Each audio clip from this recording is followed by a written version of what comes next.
Welcome back to Apna studio. ప్రస్తుతం మనం మూటకూరు మండలం సంబంధించి ఒక వార్త చూస్తూ ఉన్నాం.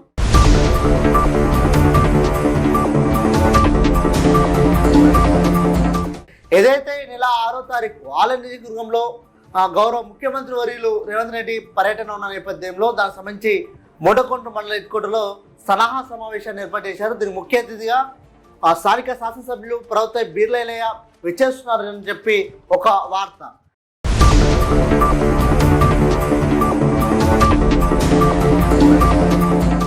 కానీ ప్రస్తుతం అక్కడ ఈ సమావేశానికి సంబంధించి అంతర్గత పోరు రాజుకున్నట్టు తెలుస్తూ ఉంది. ఇప్పటికే మండల పార్టీకి సంబంధం లేకుండా రాష్ట్ర నాయకులు ఆలోచనకు సంబంధించిన నాయకులు ఎల్లాల సంజయ్ రెడ్డి గారు ఆ సమావేశం నిర్వహించినట్టు తెలుస్తూ ఉంది. దానితో పాటు ఆయన జన్మదినం నేను జరుపుకోబోతున్న సందర్భంగా అడ్వాన్స్గా ఈరోజే జరుపుకుంటున్నట్లు తెలుస్తూ ఉంది.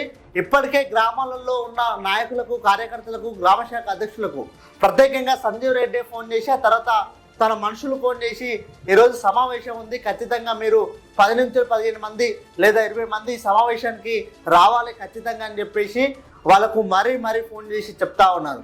దీన్ని బట్టి చూస్తే మండల పార్టీకి సంబంధం లేకుండా సలహా సమావేశాన్ని నిర్వహించినట్టు తెలుస్తూ ఉంది.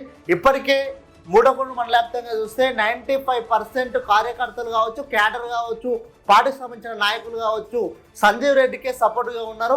ఒక 5% ఆయనని వ్యతిరేకిస్తున్నప్పటికీ కూడా పార్టీకి కానీ ఆలయ నియోజకవర్గంలో కానీ లేదా మూటకొండ మండలంలో కానీ పార్టీకి మరియు ప్రజలకు అందుబాటులో ఉండి నిత్యం ఆర్థికపరమైన సేవలు చేస్తూ ఉన్నారు సంజయ్ రెడ్డి గారు.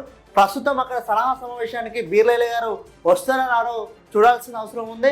అదేవిధంగా సలహా సమావేశానికి స్థానిక మండల పార్టీ అధ్యక్షులు గంగపూర్ మళ్ళీ సమాచారం ఉందా లేదా అది కూడా చూడాల్సిన అవసరం ఉంది. మరి సమావేశం ఈ రోజు ఏ విధంగా జరుగుతుందో ఒకసారి చూసే ప్రయత్నం చేద్దాం. ఈ రోజు 11 గంటలకు ఆ సమావేశం ఉన్నట్టు తెలుస్తా ఉంది.